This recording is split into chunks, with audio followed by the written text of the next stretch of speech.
Graça e paz, meu irmão, minha irmã da Igreja Presbiteriana em Rio da Prata. Estamos aqui de volta para compartilhar com você, mais uma vez, um pouco daquilo que estudamos ali junto aos jovens, na Carta aos Hebreus. Estivemos ali reunidos durante algumas semanas e Deus esteve falando ao nosso coração. E nós queremos compartilhar um pouco de tudo o que Deus falou conosco naquele lugar, que foi uma bênção estar ali reunidos, né? A gente reunido com os jovens ali, e foi uma bênção poder aprender junto da palavra de Deus. A Carta aos Hebreus, ela nos surpreendeu do começo ao fim, né? Ela no seu escopo, ela tem como aplicabilidade muito da questão do exortar e do ensinar, do aplicar logo a posteriori. Assim que o autor ele vai falando a respeito dos assuntos, ele vai aplicando também, né? Outro ponto interessante é no capítulo 10 aos Hebreus, versículo 34, que ele fala a respeito, é um apelo, né? Um apelo do passado com relação à recompensa que não tardaria, né? E ele diz o seguinte, Hebreus capítulo 10, versículo 32: Lembrai-vos, porém, dos dias anteriores, em que depois de iluminados, sustentastes grande luta e sofrimentos, ora expostos em espetáculo, tanto de opróbrio quanto de tribulações.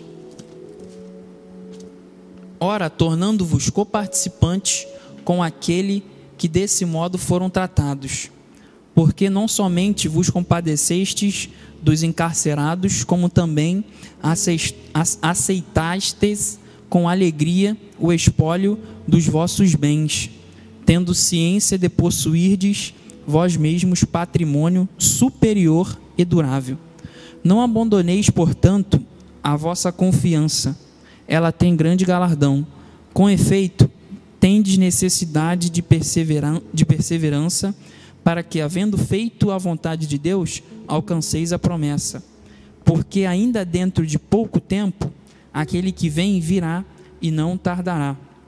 Todavia, o meu justo viverá pela fé, e se retroceder, nele não se compraz a minha alma.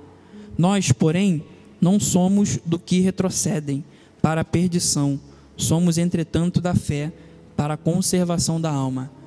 A carta aos Hebreus, ela tem um contexto ali real de perseguição, né? Um contexto real de, inclusive, de dispersão, né, dos hebreus naquele determinado momento. E por consequência, todos os cristãos neófitos, né, que eram os cristãos iniciantes, aqueles que tinham aceitado a Cristo, né, eles estavam sendo pressionados de todas as formas, inclusive sendo perseguidos, tendo seus bens tomados pelo governo e por toda a sociedade, que olhavam para eles de olhos tortos, né, porque eles estavam fazendo e indo contra uma ordenança do próprio governo a priori, pelo fato deles seguirem a Cristo, que era aquele que tinha extirpado toda a questão tradicional dos judeus, que eram os sacrifícios, o sacerdócio, né, em detrimento de Jesus Cristo, que era aquele que era o maior, que é aquele que está acima de todo o sacerdócio, que é aquele que, inclusive, nem fazia parte a priori da linhagem de sacerdote, ele fazia parte de outra linhagem, né? Segundo Melquisedeque, de acordo com o capítulo 7, versículo 1, vai falar, né? Aquele que era o rei da paz, né? O rei de Salém, o rei da terra de paz. Ele era tão superior, ele deu a sua vida por nós, e ainda assim tinham aqueles que, por conta da pressão popular, da pressão da circunstância atual aos hebreus, desistiam e pensavam em retroceder, né? Pensavam em negar a Jesus Cristo por conta daquela perseguição que era ali intensa, né? Intensa para a vida de todos eles. E como a gente até estava conversando, naquele contexto, como o Lucas falou, dos hebreus, eles estavam sofrendo, né? A gente leu aqui que os bens deles estavam sendo retirados. E como podia parecer, olhando, lógico, com um olhar terreno e temporário, né, passageiro, como poderia parecer proveitoso voltar às antigas práticas. Por que não voltar? Eu estou sofrendo tanto, por que não voltar ao que me purificava? Só que a gente viu também no estudo de Hebreus que o sacrifício de Cristo é suficiente. E a gente não pode negar o sangue de Jesus, aquele sacrifício retrocedendo, voltando às antigas práticas. E assim é na nossa vida. Às vezes parece, trazendo um pouco para os nossos dias, que alguma coisa pode valer mais a pena, a gente abrir mão de alguma coisa no reino de Deus para viver outra coisa que, parece que vale mais a pena porque eu estou sofrendo aqui, isso aqui vai acabar com o meu sofrimento. Só que a gente precisa sempre lembrar do sacrifício.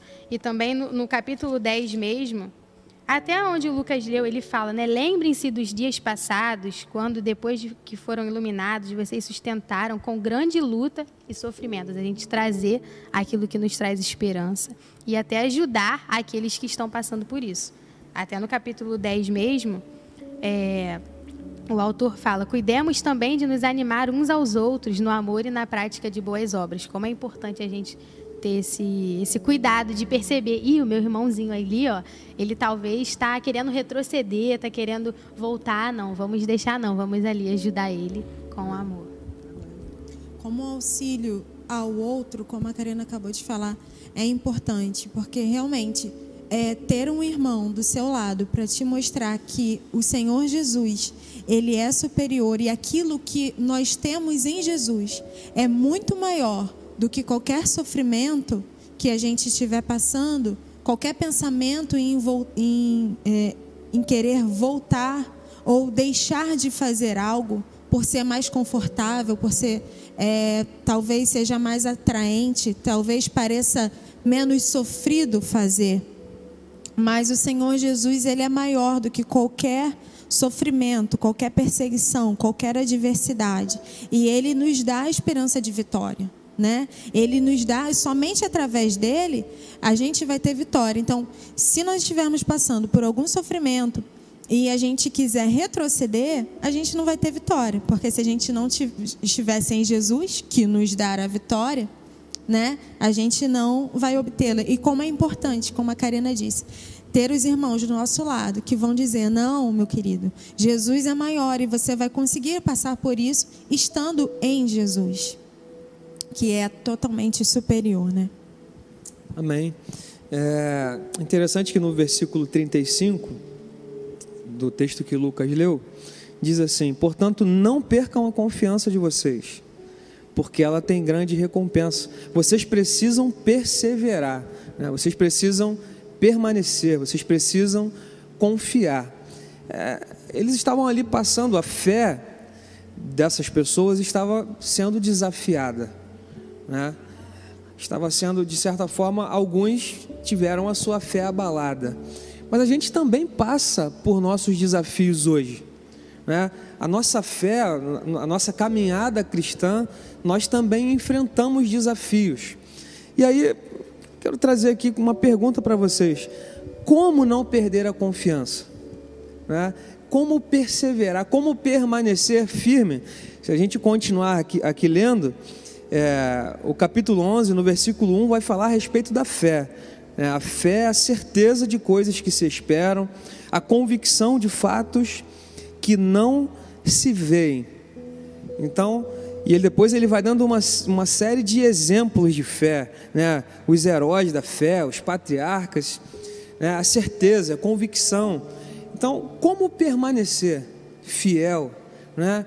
Como perseverar na fé, nas promessas, né? Porque eles aqui também já tinham promessas. E como perseverar na fé a despeito de todos os desafios que a gente enfrenta, especialmente agora, porque a gente tem enfrentado muito desafio agora, né? Como perseverar? Como permanecer confiante no Senhor? Como você mesmo disse, né? Essa na verdade era a intenção do autor quando ele direcionou essa carta àqueles que no momento estavam sendo perseguidos, né? Perseguidos, e como foi lido aqui no capítulo 35, tendo seus bens saqueados, né? E essa carta ela é interessante porque ele cita o problema e depois ele dá a exortação e a aplicação de como você vencer aquele problema, como você falou. Aqui no capítulo 11, ele fala diretamente sobre a fé, né? Sobre a natureza da fé. e diz exatamente o seguinte: ora, a fé é a certeza de coisas que se esperam, a convicção de fatos que não se veem, pois pela fé os antigos obtiveram um bom testemunho. Pela fé entendemos que foi o universo formado pela palavra de Deus, de maneira que o visível veio a existir das coisas que não aparecem. Então ele dá aqui, de certa forma, ele aponta o problema e dá aqui o remédio para o problema, né? Ele cita aqui como os antigos venceram os problemas. Ele cita aqui, ele dá aqui, na verdade, a receita e aponta para o local que nós devemos olhar, que é Jesus Cristo, que é através de Jesus Cristo nós iremos vencer. Enquanto nós acharmos, enquanto eles estivessem achando que pela força deles, que pela força das pessoas que estavam correndo, que estavam sendo perseguidas e com medo, obviamente, né, de ter seus bens saqueados, sua casa tomada a fogo, mas era pela fé em Jesus Cristo e por Jesus Cristo que eles iriam vencer, né? Através de Jesus Cristo. E no capítulo 10 mesmo, a partir do versículo 19, o autor também nos lembra do sacrifício de Jesus e como a gente agora pode entrar diretamente no santuário. E ele fala: portanto, meus irmãos, tendo ousadia para entrar no santuário, pelo sangue de Jesus, pelo novo e vivo caminho que ele nos abriu por meio do véu, isto é, pela sua carne. E tendo um grande sacerdote sobre a casa de Deus, aproximemo-nos com o coração sincero, em plena certeza de fé, tendo o coração purificado de má consciência e o corpo lavado com água pura. E como lembrar desse sacrifício de Jesus, como a gente tem acesso ao Pai, como a gente teve a nossa consciência purificada, que ele vai dizer, e vivendo pela fé, como o Lucas falou, isso nos ajuda a perseverar, como o Eric falou, a gente lembrar do tamanho do amor de Deus por nós, e isso nos dá um gás. Eu fico com gás quando eu penso nisso. Eu falo: Senhor, muito obrigada pelo seu amor que me alcançou e me deu essa nova consciência, essa consciência purificada de que Jesus basta, de que ele nos sustenta, ele é tudo pra gente, tudo na nossa vida.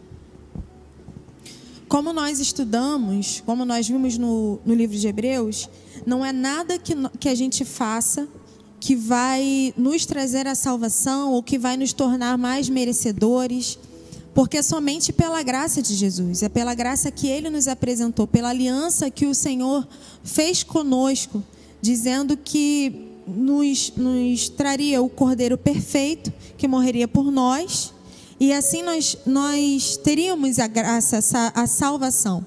E na época, como nós vimos no estudo, os cristãos judeus, eles estavam retrocedendo, querendo acrescentar a esse motivo de salvação, querendo acrescentar ao que foi suficiente, colocando os ritos antigos, colocando as práticas antigas, para que fosse como se fosse um acréscimo à salvação, sendo que Jesus foi o suficiente, aquilo já bastava. Então, hoje, da mesma forma, nós devemos entender que tudo aquilo que nos foi conquistado na cruz é para nós hoje, e que nós não devemos retroceder da mesma forma, mas a gente deve olhar para Jesus e entender que não é por nada que nós vamos fazer ou o que nós vamos, nenhum esforço nosso, é somente pela graça, essa salvação que o Senhor nos oferece. Amém. Isso que a gente está falando aqui é justamente o Evangelho. O Evangelho não é a respeito do que eu faço, não é a respeito daquilo que eu deixo de fazer, mas o Evangelho é a respeito do que Jesus fez. O Evangelho é como perseverar, né? Pedro falou para Jesus, né? Eu não vou te negar, eu vou contigo até o fim, eu vou permanecer. Mas Jesus disse: Pedro achava que na sua força seria capaz de enfrentar todos os desafios e permanecer fiel. Logo em seguida, Pedro nega a Jesus 3 vezes. Mas Pedro foi restaurado por Jesus, e a história mostra que Pedro, em Jesus, reconhecendo que não era na sua força, mas reconhecendo que era em Jesus, através do poder do Espírito Santo, Pedro, na sua história, não negou a Cristo, né? Mas ele foi fiel até o fim, né? Sofreu, foi perseguido e foi morto, né? Pelo Evangelho. O Evangelho é a respeito de Jesus, daquilo que Ele fez por nós. Ele foi o sacrifício perfeito. Ele também, ao terceiro dia, ressuscitou, né? E nos justificou. E entrou no santuário como sumo sacerdote e intercede por nós, né? Todos os dias intercede por nós, né? Ele sabe o que é padecer. Nós não temos um sacerdote que não nos ouça. Nós temos um sacerdote que nos ouve, né? Que ouve as nossas orações, que se importa com as nossas petições e que não apenas ouve e se importa, mas que atende, né? Então, o Evangelho é a respeito do que Jesus fez e do que Jesus continua fazendo. E também porque permanecemos confiantes nele por aquilo que ele vai fazer. Porque aquele que é fiel, foi fiel para cumprir tudo aquilo que havia prometido, né? Deus foi, lá no Gênesis, prometeu que enviaria o Salvador. E depois de milhares de anos, né, ele enviou o seu filho para morrer na cruz do Calvário e ele cumpriu a promessa.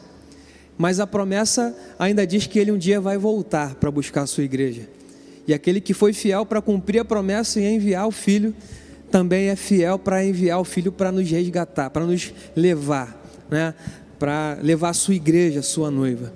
Então, Jesus fez tudo isso por nós, fez tudo isso por você, meu irmão e minha irmã. É a graça, né? É o Evangelho da graça que a gente tanto falou no estudo aos Hebreus. Amém? Vamos orar? Quero convidar o Lucas para que esteja orando e estejamos encerrando o estudo desse dia.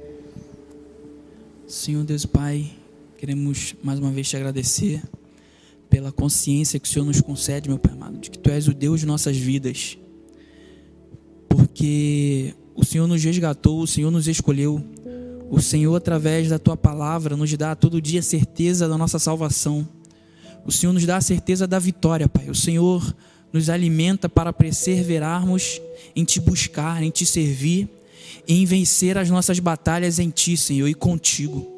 Muito obrigado por Tua graça, meu Pai amado.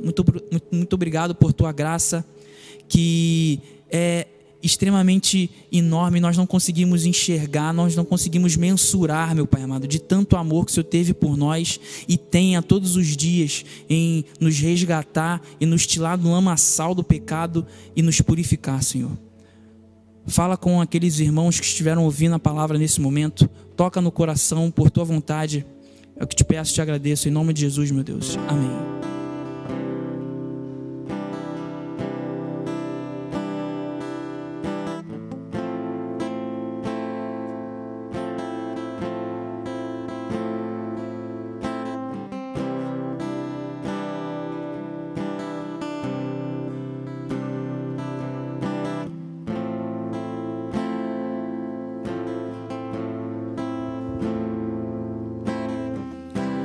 Mais real que o chão que eu piso,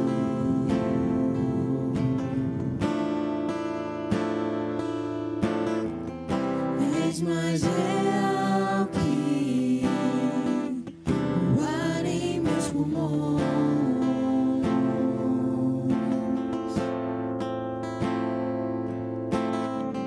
teus pensamentos me definem, és tudo para mim, és a minha realidade, és a minha realidade.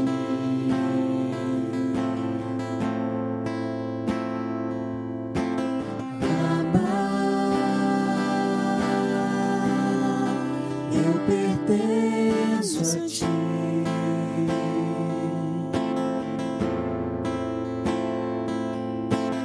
Abba, eu pertenço a Ti.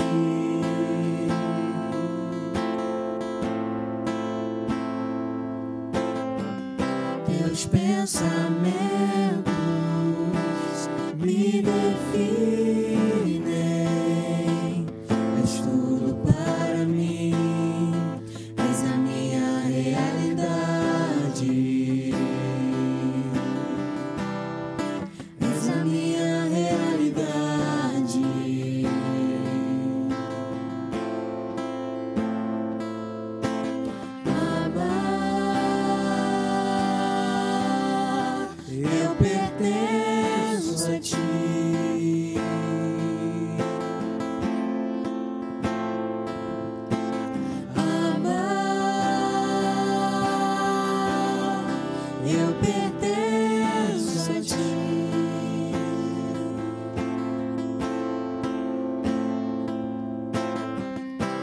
meus pensamentos